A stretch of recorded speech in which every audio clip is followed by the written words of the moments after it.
Okay, let's see if it says we are live, and well, it does. So we're alive. Hello, everybody. How are you doing on this joy day? And it is a joy day.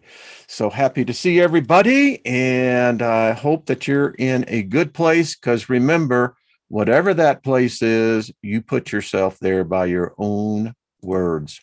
Fact Jack. So watch what you say. Otherwise, you may be dismayed. Hey, I think that rhymes. A rhyme all the time is worth at least a dime of your time. Hey, how we doing? Hey, Courtney, how you doing? Good to see you. Saul, hello. Doug and Nina, how are you doing? Bonnie and hello, Lion Rex. How are you? DC, what's up? Good to see you. Susie Q and Eric, David Castle, how are you and Rufus doing? Deborah Sloan, Lost in Space, Linda Brooks, how are you doing? John Price, and I think I saw Big Al and David and Gaia and Chloe and Elderberry and Marie. Eyes to see. How are you? Janie is in the room. So, and let's see. Oh,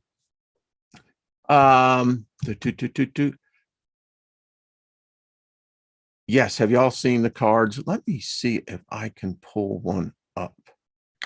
Give me a second here. And I want to show you, let's see, hold on a second. There it is. So allow me to pull this up so y'all can see. And I hope that, let me share the screen. There we go. So this is a look of the angel cards. I think this is the back, if I'm right, Big Al. I know Karen and Al have been working lots and lots and lots and lots of hours on this. But yeah, I really kind of dig this. So there we go. I wanted just to give everyone a sneak peek and say, okay, okay. And as he goes, and I'm going, I'm on the bus. I haven't even left the station yet, but we're about to.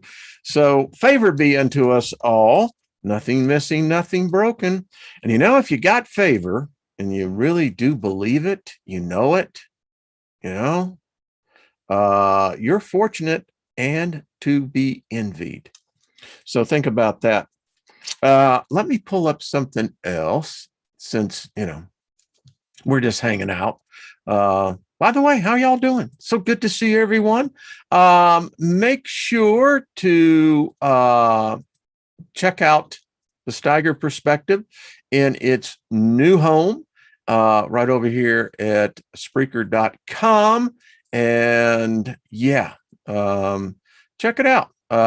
You really enjoy it. I've posted 3, going to be posting another one. So if you're not up to date, check it out because it is a hot potato. So that's Spreaker.com. Just put in Steiger, you'll find it. And I've left a link down below as well. So let's see as he gets back over here and having such a groovy day. I don't know how you start your day out, but when I first come back into this realm, the first thing I speak is favor. I wake up saying, I have great favor on my life. And then I name my day. If it's going to be a day of prosperity, it may be a day of victory, day of celebration, whatever. I mean, if you get up and don't name your day, somebody else is. And I don't know about you, but yeah, that sometimes doesn't turn out so well. Because you know how you're getting up, man, you're digging it and you're going along, and then bam, baby, something comes along and tries to define your day. Like, let's say an accident happens. And in chaos, accidents do happen. In fact, some of the greatest discoveries have been by accident. Um, and then, you get all this negative vibes, man, coming in, and man, just trying to jack with you. I mean, you were doing just fine. You're minding your own business. You're just, you're naming it and claiming it and designing it. And then bam. Well, the key to that is just to remember everything can be reversed. 7 principles. Everything in the universe is what? Mental, right? Everything can be reconciled. Every paradox, every conundrum, every enigma has a solution. And, with the other 5 principles on that. So, So what's happening? Hey, Julie, good to see you. Emperor Rex. Hello. So, hey, Joyce, good to see you. Make sure to hit the like button because let's feed the machine. But it's true. It really is. Happens to me. And, if you really look into what this whole thing, microwaves, I mean, our whole reality is being bombarded. The brain, our brains, were never designed to operate in this electromagnetic soup, the microwaves, 1G, 2G, 3G, 4G, 5G. Can you see any more, my G's? Yeah. And, that G is not the G spot, man. It's not. Just telling you. It sucks because the technology is now at a point where they can actually use anything that can receive, can transmit. And if you want to do an experiment, just set down your device somewhere and then purposely mention a product that you may never like. Let's say, and since the bots are listening, RVs. I want to see what the Propes RB looks like. There'll be a commercial somewhere hitting me today. Hey, Shannon, what's up? Good to see you. Excellent, Gaia. And I don't know if the ladies are on or not tomorrow. I don't know. Never assume anything. So if they are, then we'll see them. If not, then, we won't. We got, it's all cool. Troublesome, how you doing? Good to see you. Yeah, got the, these things really work, by the way. They really do. Well, Al, if I have to explain it to you, well, it's just not the right time. That's all I got to say. See, Jiffy Pop. I like that, John. And Jiffy Pop comes with its own foil hat. Think about it. Yeah. So my wife will testify to this. I really burnt my lip yesterday on the tea. It just got really hot. Anyway, when I did the show yesterday, I was speaking healing over it, but it was amazing because in less than, I think Lynn said it was about 4 or 5 hours, it went from a blistering burn to shedding the skin and completely bringing forth new skin, and it's all healed, feels better. Hey, Grace, what's happening? We're all going to be looking at RVs. Hey, that's what they call the earworm, right? It's like, you plant the thought. And Lucky Smith, Francis, has sent me listen, I've got the list. There is about 7 of us, and we're going to get into a group project. It's just everything in its proper time. That's the way I look at it. So amazing. How are you doing? Regeneration. Boom. There we go. So what else is going on? Oh, I know many of you are like really into history like I am, and good books and what have you. And here's one that we're going to get into a little bit next week. But if you want it, I got a copy of it on PDF. This is Atlantis Encyclopedia. My family relative, distant cousin, Brad Steiger, who's passed over, he did the foreword on this, and it's kind of where I get some of my writing ability. I have no doubt runs in the family. But this is really a good book. I mean, it is the book that if you want to have the book on Atlantis, this is the book that you want to have, because it goes from A to Z.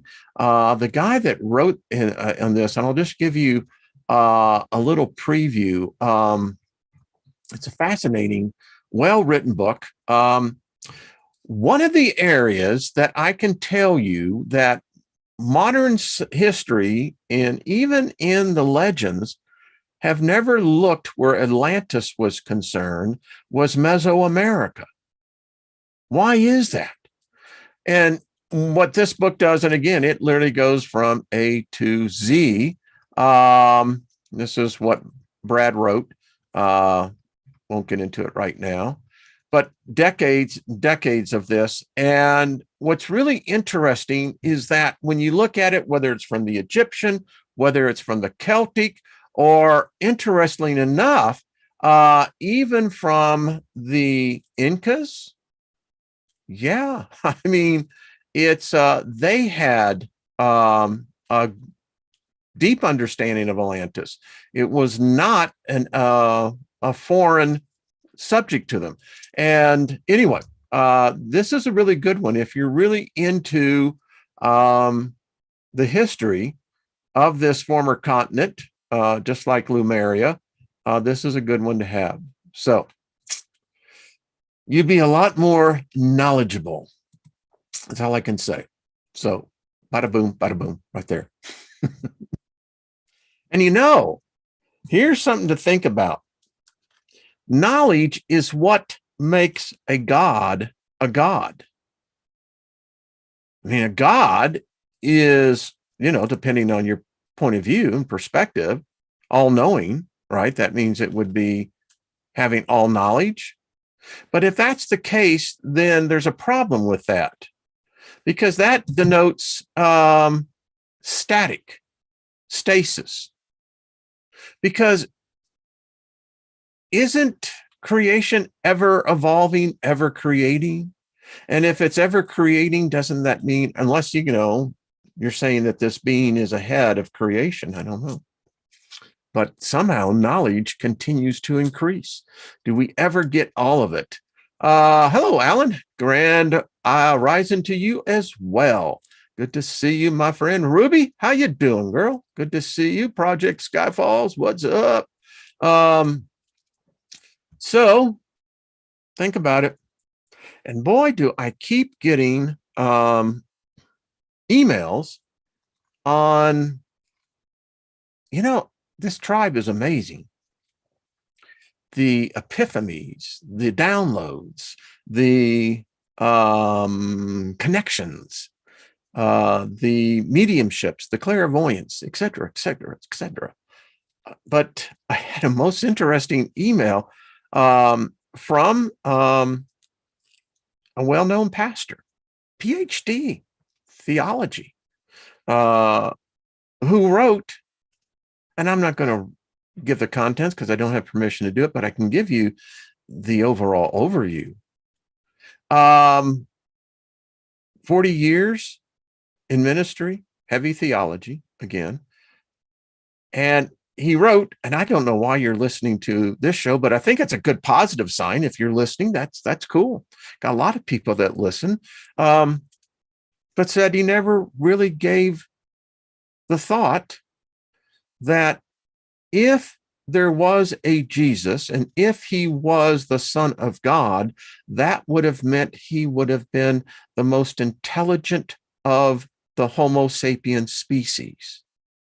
And that being said, he would have possessed all knowledge, which I guess indicates that the fact that the cranium on most Homo sapiens would apparently have the ability to hold such as well, if this was true.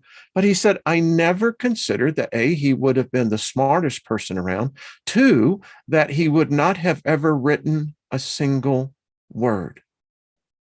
He says, that's impossible. the smartest human being ever to be born, yet does not write a single word, doesn't paint, doesn't create, doesn't emulate that which supposedly it was. So anyway, Joyce says, what does a creator need with a son? Exactly. A daughter as well. I mean, it can kind of go all the way through. Anyway, thank you, Pastor. Appreciated the feedback and the comment. Yeah. It's those small things in life, isn't it? So anyway, we move on. We're going to finish our book today. And a fine book it is. This book, it does stimulate. It is mind coitus of the most excellent kind. That's all I can say. Thor's Day. I like that, David. It is Thor's Day. Indeed. Transmute that energy if it be negative, But hey. So we are all heir kings to the kingdom. We are all the creditors. I guess that's creators. Creditors, not the debtors. Okay. Yeah. Well, the system that we have right now is really, it's odd. It's goes back. They call it the Babylonian system. But I believe that history will find that the Sumerians actually put it into place. And here we are still some 10,000 years later in this cycle. Okay, let's get right back to Mr. Hall. I love this guy's writing. All right, Paracelsus, gosh, I had that name perfectly down, the great Swiss physician who, after many years in the Far East, returned to Switzerland to teach medicine, first gave to the European world its concept of the nature spirits. Paracelsus taught that the functions of nature were under the control of little creatures, invisible to the normal senses. And give me 1 second. There we go. But who, working through the kingdoms of life, minerals, plants, animals, and parts of the human body, kept all of these evolving in an intelligent way. Still fascinates me about intelligence. Does intelligence require spirituality? And does spirituality require intelligence? Because there's a delineation, a bifurcation of the two. I don't think that they are synonymous with one another. I love what Lucky Smith, Francis, wrote on the difference in the comments yesterday. It was very poignant. Francis, I loved it. The difference between what a medium is and what a clairvoyant. Well stated, my friend. Under the control of the great celestial hierarchy of Scorpio, which has charge of all body building in nature, these elementals are the invisible intelligences governing the human body and its functions. As the result of man's ever-evolving consciousness, he is acquiring more complete control over the functions of his various organs. There are two kinds of muscles, voluntary, involuntary. The difference between the voluntary muscles, which are controlled by the conscious mind of the individual, have fibers running two ways and crossing each other, while those which are involuntary are without cross fibers. The heart used to be considered an involuntary muscle, but it is now beginning to show cross fibers, thus foreshadowing the day when man will consciously and intelligently regulate the beating of his own heart. The same will be true with respect to all other organs that survive the periodic changes taking place in the constitution of man. The Eastern holy man can successfully live without his heart beating. He can stop it or start it at will. By lifting the tongue, so that it closes the air passages into the lung, he can remain in suspended animation for months without dying. Many Eastern cellists do this while being given spiritual initiations out of the body. There are cases on record where these holy men have been buried in the ground. Weeks later, when the body was dug up, it was found to be dried like leather. Water was poured on it. And after a certain lapse of time, the man who had not taken a breath in weeks got up and walked off. This is the result of extraordinary control, which the mind is capable of gaining over the functions of the body. You know, I showed, I guess it's been almost 2 years ago, the video of the yogi in the village that, well, he had made his determination when he was leaving his body. And he didn't come back. But I mean, the fact is that it was a technique taught to our ancestors. Dying was supposed to be a beautiful transition. We have the ability, if we so desire, to die. If you are fully satisfied and have gotten everything you have come and can expect to get out of life, then why wouldn't that be the right time? It is a curse that we die to disease. It is a curse that we die to elements that are out of our control. If we are truly, in fact, sovereign beings, gods, goddesses, then we should have the ability that if we had the ability to come into this world by our will, our minds, then we should have the same ability to leave this world with our minds, fully intact, our consciousness not having to go through any transmutation, but having it transferred in a blink of an eye. We don't do that today. Why? Because you're taught that you're going to die of something. And once you accept that, and all of us do, then, yeah, you've already predicted your future. Anyway, we continue. The former was commentary by Occultism teaches that there is an entire universe within the human body. That was the PowerPoint yesterday, was what it was showing. That it has its worlds, its planes, its gods and goddesses. Millions of minute cells are its inhabitants. These are grouped together into kingdoms, nations, and races. There are the bone cells and the nerve cells, and million of these tiny creatures grouped together. They become one thing composed of many parts. The supreme ruler and God of this great world is the consciousness in man, which says, I am. This consciousness picks up its universe and moves to another town. Every time it walks up and down the street, it takes 100 million solar systems with it. But being so infinitesimal, man cannot realize that they are actually worlds.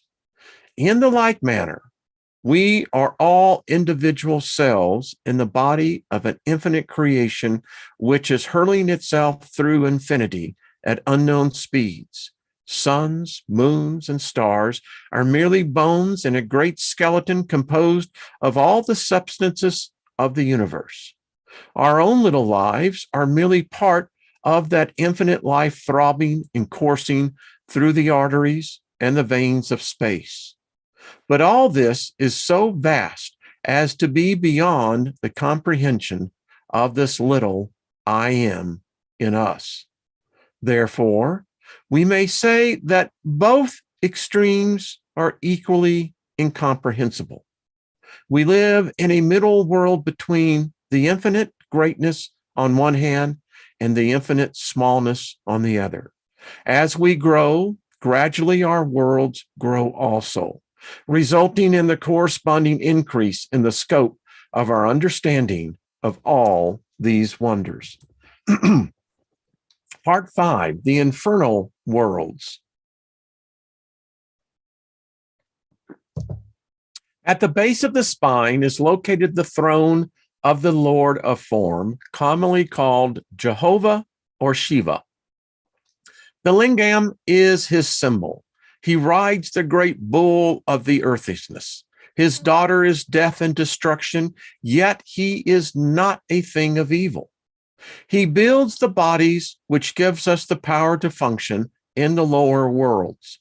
He crystallizes them around lines of force. Geometry is the skeleton, and all the bodies which he builds are geometric problems, geometric angles crystallized into rocks and stones. Gradually, the crystallization which brings bodies into the world causes them to become too dense and unyielding to respond to the subtle impressions from the spiritual consciousness. Yeah, I guess that all would work together. Slowly, they turn to stone, and death is the result of the same cause that brought the body into the world. The early races of the earth worshiped the procreative attributes of life. They felt that the highest expression of life was the power of giving still another life to the world.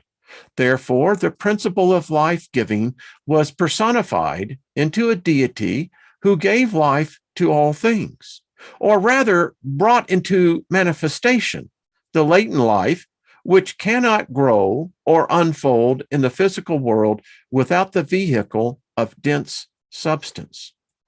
To the occultists, birth is death, and death is an awakening. The mystics of ancient days taught that to be born into the physical world was to enter a tomb, for no other plane of nature is so unresponsive, so limited as the earth world. Time and distance were prison bars chaining the soul to narrow environments. Heat and cold tormented the soul. Age deprived it of its faculties, and all man's life was but a preparation for death. As life is lived under the shadow of death, they taught that it is a mockery, a hollow thing, gilded to the careless eye, but tarnished and worm-eaten upon close examination. The physical body became the sepulcher, the tomb, the place of burial, in which spirit lie awaiting the day of liberation, when, as a virgin spark, it should rise again from the broken urn of day. Therefore, in all the religions of the world, we have the lower world as a black pit into which the three-headed Yama hurls the souls of the damned to suffer in a hell of their own creation.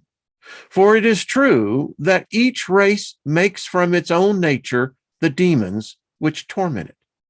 Here, Typhon, the Egyptian god of destruction, with the body of a hog and the head of a crocodile, awaits with yarning jaws to devour those who have failed to make proper use of life's opportunities. Among most peoples, the demon is symbolized as part animal, part human. He dwells in the animal nature of man, and those who are controlled by their appetites, their likes and dislikes, their hates and fears, need no further damnation. They have built their own hell and are experiencing its torments. The generative system is gradually being absorbed into the brain, and the man of the next great world period will generate its kind, or at least form vehicles for them through the larynx, which is the organ of the spoken word. We are told that the small etheric body is gradually being built near the larynx, which is later going to form the organ of positive reproduction. Those who are incapable of raising the spinal fire through the Shamana canal will be cast off into a side kingdom, like the simians of today. The physical body is supposed to be under the control of the moon, which, as you know, rules all the liquids of the earth. The moon was the last incarnation of the earth spirit, and the human race passed through its state of animal consciousness in the etheric body of the moon lord. The lunar spirits are called the ancestors and are known to Christians as angels. These beings have control of the generating powers of animal and man. The life coming into carnation often chooses its future vehicle many years before it appears in the world. It is said that the etheric germ is placed in the body of a parent as long as 20 years before the child comes into the world. This is the result of its search for environment, especially suited to its spiritual and material needs. Certain occult schools have taught that the spiritual consciousness of man was not fixed in any point of the body, but was in whatever part of the man that his thoughts dwelt. We know that there are three worlds where man may dwell. The first is his mental world, where he may live surrounded by his thoughts, his dreams, and his aspirations. The second is his human world, where he may be one of the great middle class who think a little, eat a little, sleep a little, and worry unceasingly. The third possible home is his animal world, where he may dwell in the midst of passions, lusts, and hates, which burn his soul and consume his body. The history of primitive races show that they have risen through all these stages until at last a few have become truly thinking creatures. The blood of every man is individual. When crystallizing, it forms into geometric patterns which differ with every person, so that by means of blood analysis, a far surer system could be evolved for crime detection than other Burlington or fingerprints. The story of man's soul is written in his own blood. The position he occupies in evolution, his hopes and his fears are all imprinted into the etheric forms which flow through his bloodstream.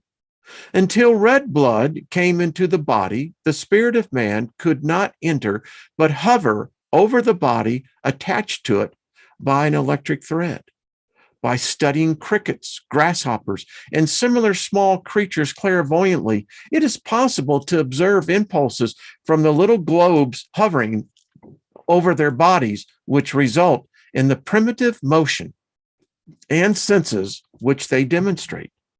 Therefore, it is said that the actual line between the vegetable and the animal is drawn with the coming of red blood. Consequently, certain small fishes, mollusks, etc., are technically vegetables, although not recognized as such by science. The liver is the key to the red blood. Lucifer's red garments derive their color from the blood, while the word Lucifer really means a carrier of light or heat and is the name for the blood. Now, there is some wisdom for those who can hear. For this reason, he is the spirit of temptation. In the Christian mysteries, the piercing of the liver of Christ by the spear of the centurion is especially mystical, while Prometheus, the friend of man, hanging upon the peak of Mount Caracus with a vulture gnawing at his liver, is the same myth expressed in the symbolism of an ancient Greece. It is further interesting to note the relation between the words live and liver, for to have a liver is to live. Along the same line, we may note that the word live spelt backward becomes evil, and the word lived becomes devil. This peculiar relationship is found not only in English, but to a slightly less noticeable degree in several languages.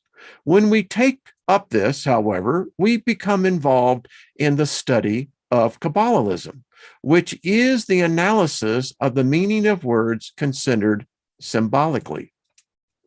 Red is the color of blood and the key of the liver, and its effect upon animals is very noticeable.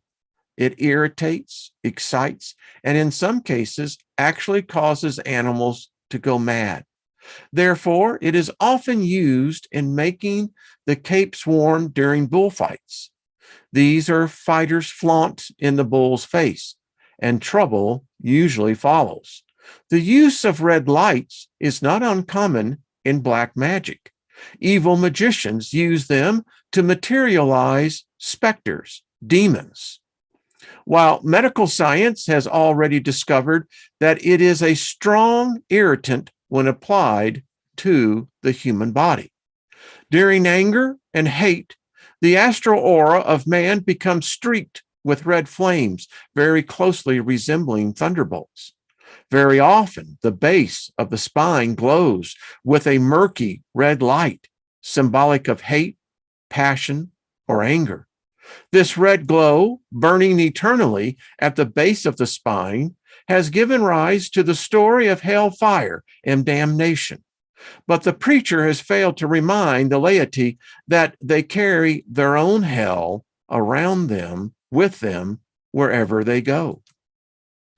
The red power is said to be broken from the white light of the sun through the body of Samuel, the spirit of Mars. This is the cause of the red glow in the heavens. Mars is the god of war, wrangling, hate, and dissension. He was the patron deity of the Roman Empire, whose uniformed soldiers wore red as a symbol of his sway. Following the lead of this patron saint, they conquered the world and then fell upon the swords with which they had murdered others. While red is the color of the body, yellow is regarded as the color of the soul. For this reason, the Buddhas and the world saviors are usually symbolized as being surrounded with a golden nimbus or halo. This light is the yellow robe, also the light bearing witness to the darkness, of which St. John wrote. This light, flooding through the third ventricle, represents the Shekinah of the Jews, which hovers over the mercy seat as part between God and man, the Shekinah glory. Yellow is a vitalizer, a life giver. Therefore, the golden-haired sun and its pure personification, the Christ, are both givers of life. Devitalization may be successfully treated by exposing the spleen to the sunlight. Blue, the highest of the three primary colors, is the color given to the Father. It is a very relaxing, restful color, especially valuable in the treatment of insanity and obsession. It is very difficult for Black musicians to function successfully in a blue light. Its affinity to the mind is very evident, and it gathers as an electric sea in the pineal gland as an extract from all the spiritual qualities of human nature. The blue heart to every flame was said to symbolize the invisible Father behind the glowing sun. In the words of Christ, "He hath seen me, hath seen the Father. I am in the Father, and the Father in me." John 17, if anyone wants reference. The use of colors in symbolism is very interesting. The green dragon, whom the heroes of mythology usually slay, represents the earth. The white armor is of a purified physical body. The black magician is darkness and uncertainty. All colors have symbolic value, and great lessons can be learned from the study of the application of these values to occultism.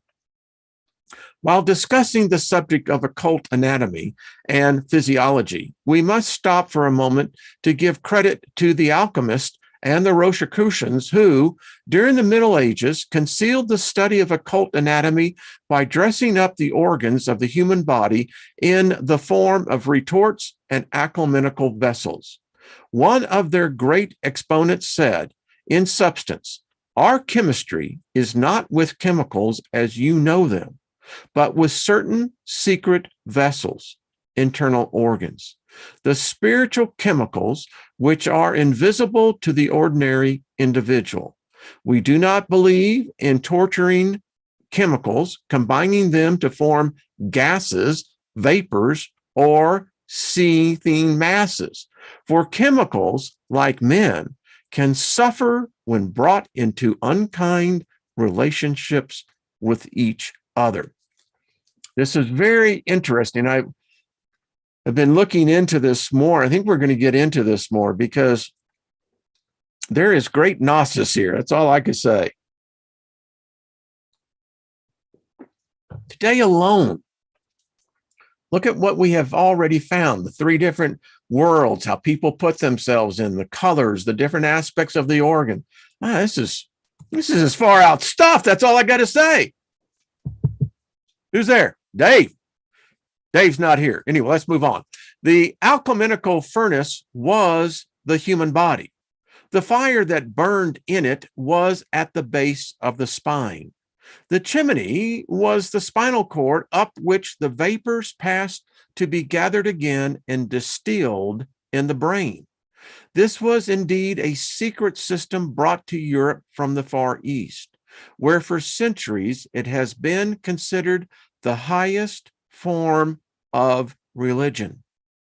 We may call these occult truths the principles of operative spirituality in contract distinction to modern religion, which is entirely made of speculative theories. People do not dream that religion is physiological, nor would they believe that their salvation depends entirely on scientific uses of the life elements and forces within their own bodies. Why? If we did, the pharmaceutical companies go broke. We would, yeah, I mean, it would be a profound change in our species. But in spite of all that may be said to the contrary, such is the case. During the next few years, much will be done to enlighten man concerning the secret workings of his own parts and members. And hasn't this come to pass? It is very interesting to note the similitude existing between the incarnations or appearances in the world of the great avatar, Vishnu, and the changes which take place in the human embryo previous to birth. This brings us to our next subject, occult embryology. The great Lord Vishnu has already come 9 times into the world to save his people. His 10th birth is yet to come. His 9 appearances closely parallel the 9 principal changes taking place in the human embryo previous to birth. Vishnu was first born out of the mouth of a fish. He then rose out of the body of a turtle. Still later, he appeared as a boar, then a lion, afterwards a monkey, and after a number of changes, he appeared as a man. I noted some time ago that a scientist had arranged a table showing the relationship of the human brain to various animals during the prenatal period. He followed exactly the list of incarnations of Vishnu, while totally unaware that he was linking together Oriental occultism and Occidental embryology. The cosmology myths of nearly every nation are based upon embryology. The formation of the cosmos is said to have taken place in the same way that man is formed, only on a larger scale. For example, in the Vishnu Purana, we are told that creation took place within the womb of Meru. Space was surrounded by great mountains and cliffs, the Charon. The universe was created out of water and floated in a great sea, the amniotic fluid. Down a ladder, the umbilical cord, came the gods. 4 rivers flowed into the new land, as told in Genesis. These are the blood vessels of the umbilical cord. So the story goes. A marvelous correlation exists. Someday, perhaps a new science can be based upon the law of analogy. This will prove to be a far greater contribution to scientific data than all the scientific speculation of the ages. It is reasonably certain that the story of Adam and Eve in the Garden of Eden is based upon embryology, and that the womb is the original Garden of Eden. In symbolism, it is represented by the O. The dot in the circle is the primitive germ, and so on, so far as you wish to carry the analogy. The egg of Brahma is the story of the cosmic embryo. The embryology is the basic study of creation. In embryology, we also have a very interesting recapitulation of the passage of the human race through the various species of nature. Here we find at certain periods of the Hyperborean creatures. At another time, we see the primitive Lemurian man, later the Atlantean, and finally the Aryan. We most certainly recommend to all occult students that they make a very careful study of this subject. Science knows that all life upon this planet came out of water. The human embryo is enveloped with water through the primitive stages of its growth, and in it we find the story of the evolution of all things. Sex did not appear upon the planet until the third race. It does not appear in the embryo until the third month. The recapitulation, of the human embryo through the lower kingdoms of nature is one of the strongest proofs of evolution, inasmuch as it proves conclusively that man could not have been made originally in his adult condition. Consequently, he passed through a cosmic embryology. In fact, he is still in the embryo and will not actually be born into the human race until he is truly human, which will not be for many thousands of years. He is just in the state of becoming man. I guess that would answer why we hate one another, why we try to hurt one another, why we kill one another, why we start wars. They're not gods that are fighting these wars. These are human beings, but we're not human. We're animals. We're becoming human beings, as much as the native people of this land will tell you. The white man is not a human being.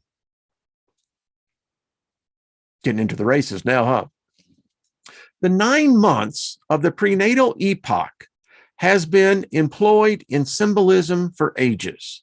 9 is called the number of man because of the 9 months that the body is in a state of preparation. The perfect number is supposed to be 12. So at the present time, man is born 3 months before he is finished. The gradual unfoldment of the human race will result in ever more being accomplished during the prenatal epoch, until final birth will be the ultimate, and all experience and growth will take place in the embryonic state. Folks, if you want to know what the Illuminati, the Freemasons study,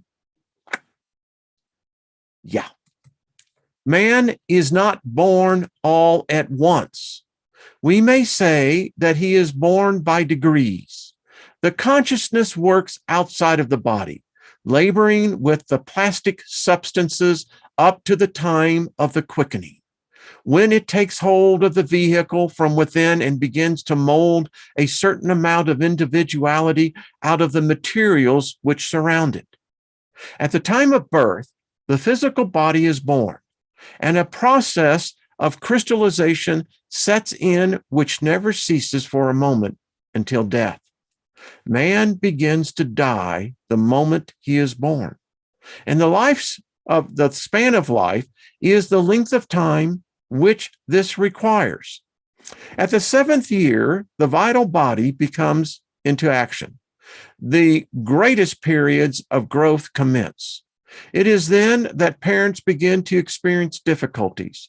It is the time of letting clothes down and out. Children shoot up like weeds, for they are literally recapitulating their planet existence as before the time they were recapitulating their mineral state. At about the 7th year, the child begins to manufacture vital essences within his own body. Up to that time, it lives upon the life forces secreted in the ductless glands of the throat before birth. In other words, it maintains itself upon life, which it has stored away from the parent. At about 7, it starts work for itself. It is on the go every minute. And if youth could only be bottled up and can bottle its energy and preserve it for old age, what a wonderful world we would live in. Yeah. Between 12 and 14, in the temperate zones, the liver starts activity. The emotional body is born. It is during these adolescent years that youth faces its greatest problem. Emotionalism runs riot. The consciousness is recapitulating its animal existence. It may truly be said that these are the days of puppy love. These are years often filled with great mistakes. More lives are blighted between the 14th and 21st years than at any other period of life. It is especially noted that among primitive races brought in contact with our educational system, there is a turning point about the 14th year. Up to that time, these children are in the head of their classes and extremely brilliant. But when the animal nature takes hold, they are absolutely through as far as education is concerned. Any school teacher who has taught foreign children will vouch for this condition among certain nationalities. The moron is an example of the loss of mental function with the birth of the astral body, and there are many of these examples. During these years of emotional riot, parents must rule their children with firmness and kindness, or those same children will turn someday upon their parents and blame them for their ruined lives. Boy, you hear a lot of that today. Between 18 and 21, according to climatic conditions, the mental body takes hold. And we say that the individual has reached the age of majority.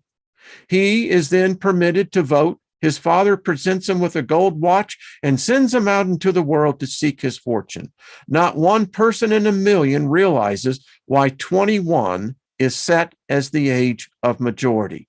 But every occultist knows the reason. The spiritual consciousness, the true I am, does not take hold of its new body until the 21st year.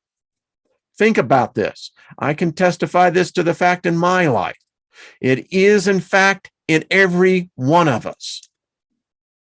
Up to that time, it is ruled entirely by the lower sense centers.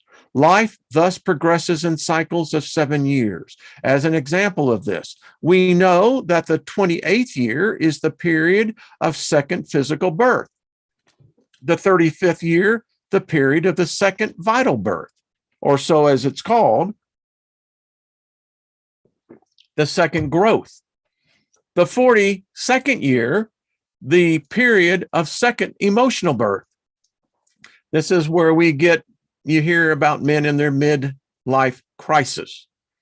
During these years, people otherwise perfectly normal very often grow sentimental. The 49th year marks the dawn of a new period of mental activity, and the following 7 years are the golden years of thought. They are the periods of philosophic reason, the crowning years of life, so on, cycle after cycle. If the individual waits long enough, he may pass through his second, third, or fourth childhoods. Few people realize that they are composed of mineral, plant, and animal elements. The bones are literally minerals. Hair is a plant nourished by waves of vital ether pouring out through the skin, while within every individual are thousands of little wiggling, creeping, crawling things that make each of us a zoo all by ourselves. The ancient Scandinavians, realizing this, wrote many legends about the little creatures that live in man. A famous statue of the Father Nile shows him covered over with tiny human figures representing the attributes and functions of man. Man is a great study, but we make very little use of our textbook. The scriptures of all nations are filled with the anatomical references to cities and places that have no existence outside of man himself. The 12 gates of the holy city are the 12 apertures of the human body. Like the 12 masters of wisdom and the 12 great schools of philosophy, these apertures are divided into 2 divisions of 7 and 5. There are 7 visible openings and 5 concealed openings in the human body. One of the great philosophers told his disciples to remember distinctly that there were 6 openings leading into the human brain, but only 1 leading out of the human head, and that 1 led from the stomach. Therefore, he was to listen twice, once with each ear, look twice, once with each eye, sense twice, once with each nostril, but only speak once. And that what he did say would come from his stomach, not the brain. This advice still holds good today. The Hebrews used the human head as a favorite symbol to express the divine attributes, calling it the great face. The 2 eyes were correlated to the Father, for they were organs of consciousness. The 2 nostrils to the Son, because they were organs of sense and also vehicles for prana, the life force in the ether. The mouth was used to symbolize the Holy Spirit, the one who sent forth the spoken word and formed the world. The 7 vowels to which the mouth gave birth were the 7 spirits before the throne. Also the vials and trumpets of revelation. They went forth as the army of the voice to create in the 7 worlds, and all nature resulted from their creative power. Few realize the magnificent symbolism concealed within the human head and how it has been used in the scriptural writings. To this article is appended a treatise, which was published separately some years ago, but has been out of print for over 3 years. The treatise has a direct bearing upon the subject of anatomical symbolism, showing how the principles outlined in the preceding pages work out when applied to different world problems of today. To the student of mystic masonry, one problem eternally presents itself. He knows it under many names. It is told to him in many symbols, but briefly it may be defined as the purification and liberation of spirit and body from the bane of crystallization and materiality. In other words, he is seeking to rescue the life buried amidst the ruins of his fallen temple and restore it to its rightful place again as the keynotes of his spiritual arch. When studying ancient masonry, we are dealing with one of the first revelations of what we know as the wisdom teachings. Like other great mysteries, it consists of solutions of problems of everyday existence. It may seem of little use to us now to study these ancient abstract symbols, but in time, every student will realize that the things he now casts aside as worthless are the jewels which one day he will need. Like the centaur in the zodiac, man is eternally striving to lift his human consciousness from the body of the animal. And in the three-rung ladder of masonry, we find the three great steps which are necessary for this liberation. These three steps are the three grand divisions of human consciousness. We can briefly define them as materiality, intellectuality, and spirituality. They also represent action on the lower rung, emotion on the central, and mentality on the highest. All human beings are lifting themselves up to God by climbing these three steps that lead to liberation. When we have united these three manifestations into a harmonious balance, we then have the flaming triangle. The ancients declared God as the dot in the circle to the unknowable, but that he manifested through his three witnesses, Father, Son, and Holy Spirit. Now, the same is true with man. The God in each of us can manifest only through his three witnesses. The Father manifests through our thoughts, the Son through our emotions, and the Holy Spirit through our actions. When we balance our thoughts, our desires, and our actions, we have an equilateral triangle. When man's purified life energies radiate through these three witnesses, we then have a halo of flame added to the triangle, in the center of which is God, you, the unknowable and unthinkable one, the yod or flaming letter of the Hebrew alphabet, the abyss, which no one can understand, but from which all things come. The life of this unknown pours outward through the triangle, which is in the higher degrees is surrounded by the halo of flame. The halo is the soul built from the transmuted thought, actions, and desires, the eternal triangle of God. Among Masonic symbols is the beehive, called the symbol of industry, for it clearly demonstrates how man should cooperate with his fellow man for the mutual development of all. It, however, contains a much deeper message, for each living soul is a bee that travels through life and gathers the pollen of wisdom from the environments and the experience of life. As the bee gathers the honey from the heart of the flower, so each of us should extract the spiritual nectar from each happening, from each joy, from each sorrow, and incorporate it into the great beehive of experience, the soul body of man. In the same way, it is said that the spiritual energies in man eternally take the life forces he is transmuting and carry them up into the beehive in the brain, where is kept the honey, the oil, necessary for the substance of life. The ancient gods are said to have lived on nectar and not to have eaten or drunken like other men. It is quite true that honey gained or extracted from coping with the problems of everyday life is the food of the higher man. While we eat at the well-laden board, it would be well for us to consider whether or not the spiritual man is also nourished and developed by the things which we have transmuted into our own lives. An ancient philosopher once said that the bee extracts honey from the pollen of the flower, while from the same source the spider extracts poison. The problem which then confronts us is, are we bees or are we spiders? Do we transform the experience of life into honey, or do we change them into poison? Do they lift us? They should. Or do they eternally kick us against the pricks? What are you doing with your experiences, the bad ones, the terrible ones? Have you allowed it to become a poison? You can transmute it.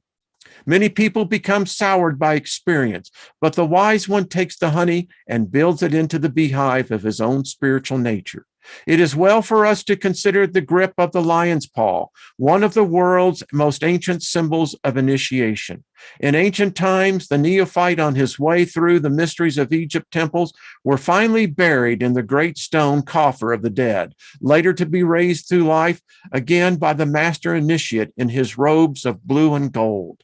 When the candidate was thus raised, the Grand Master wore upon his arm and hand like a glove the paw of a lion, and it was said of the newly raised disciple that he had been brought to life by the grip of the lion's paw. The Hebrew letter Yod, which is used in the center of the triangle and is sometimes a symbol of spirit because of its plain-like appearance, means, according to the Kabbalists, a hand that is stretched forth. We understand this to symbolize the sun spirit in man, which is said to be enthroned in the sign of Leo, the Lion of Judah.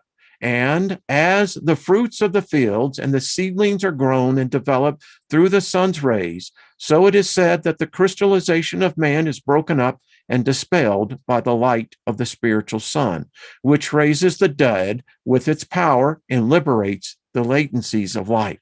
The spirit in man, with his eyes that see in the dark, is ever striving to lift the lower side of his own nature to union with itself. When the lower man is thus raised from materiality by the higher ideals which unfold within his own being, it is then said that the spirit of light and truth has raised the candidate for initiation by the grip of the lion's paw. It is well to notice the symbolism of the two Johns, as we find them in the Masonic ritual. John means ram, and the ram is symbolized as a symbolical of the animal passions and propensities of man. In John the Baptist, dressed in the skins of animals, these passions are untransmuted, while in John the evangelist, they have been transmuted until the vehicle and powers which they represent have become the beloved disciples of the Christ life in man. We often hear the expression, riding the goat or climbing the greased pole. This is of symbolic importance to those who have eyes to see. For when man masters his lower animal nature, he can say honestly that he is riding the goat.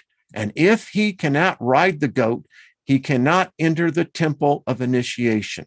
The greased pole, which he must climb, refers undoubtedly to the spinal column. And it is only when the consciousness of man climbs up this column into the brain that he can take the degrees of Freemasonry. The subject of the lost word should be considered as an individual problem. Man himself, that is, the true principle, may be called the lost word. But it is better to say that it is a certain something radiating from man which constitutes a password recognized by all members of the craft.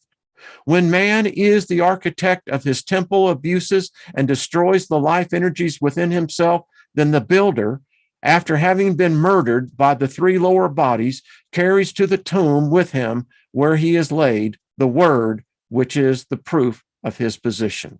Abuse of mental, physical, or spiritual powers results in the murder of energy.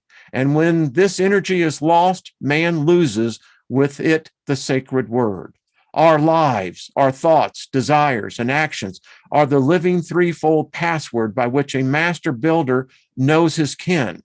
And when the student seeks admittance to the inner room, he must present at the temple gates the credentials of a purified body and a balanced mind. No price can buy this sacred word. No degree can bestow it. But when within ourselves the dead builder is raised to life once more, he himself speaks the word. And upon the philosopher's stone built within himself is engraved the living name of the divine. It is only when this builder is raised that the symbols of mortality can be changed into those of immortality. Our bodies are the urn containing the ashes of Haram. Our lives are the broken pillars. Crystallization is the coffin. The disintegration is the open grave. But above all is the sprig of evergreen promising life to those who raise the serpent power and showing that under the debris of the temple lies the body of the builder who was raised whenever we so live that the divine life within is given expression. There are many of these wonderful Masonic symbols handed down to us from the forgotten past, symbols whose meanings long lost have been buried beneath the mantle of materiality. The true Mason, the child of light, still cries out for liberation, and the empty throne of Egypt still waits for the king of the sun who was killed. All the world still waits the Balder, the beautiful, to come to life again, for the crucified Christ to roll away the stone and rise from the tomb of matter bringing his own tomb with him. When the man has so lived that he can understand this wonderful problem, then the great eye or center of consciousness is enabled to see out through the clearing glass of a purified body. The mysteries of true masonry, long concealed, the profane, are then understood, and the new master, donning his robes of blue and gold, follows in the footsteps of the immortals who are climbing step by step the ladder leading upward to the 7 stars. Far above the ark, the source of life floats over the waters of oblivion on high and sends its message down to the lower man through the cable tow. When this point is reached, the door of G is closed forever, for the dot has returned to the circle. Threefold spirit and threefold body are linked together in the eternal seal of Solomon. Then does the cornerstone, which the builder rejected, become again the head of the corner and man. The capstone, long missing from the universal temple, is again in place. The daily occurrence of life are sharpening our senses and developing our faculties. These are the tools of the craft, the mallet, the chisel, and the rule. And with these self-developed tools, we are slowly truing the rough ashlar or cube into a finished block for the universal temple. It is only then that we become initiates of the flame. Only then does light take its place of darkness. As we wander through the vaulted chambers of our own being, we then learn the meaning of the vaulted chambers of the temple, and its initiatorial ritual unfolds before our eyes. We should organize in it the recapitulation of our own being, the unfolding of our own consciousness, and the story of our own lives. With this thought in mind, we are able to understand not only why the Atlanteans of old worshiped the rising sun, and also how the modern Mason symbolizes the sun as Haram, the highborn who, when he raises to the top of the temple, places a golden stone upon it and rises to life all things in man. That's it. I finished it. So if you had to go, I get it. But if you stayed, this is some deep stuff, man. I mean, we could literally take it for a long time. And I know I went over, but it needed to be said all at one time. About 2 p.m. Yeah. I know I went over, but I finished it out. And I hope that if you want the book, I can send it to you in the PDF. If you are really like I am, this is some eye-opening stuff. This really is. You know, I read this years ago, but it never registered. It just, but you know, you read it again and kabam, baby. Oh, Shannon, that's very sweet of you. Elderberry, I love this book too. It's wow. It's pretty heavy stuff, man.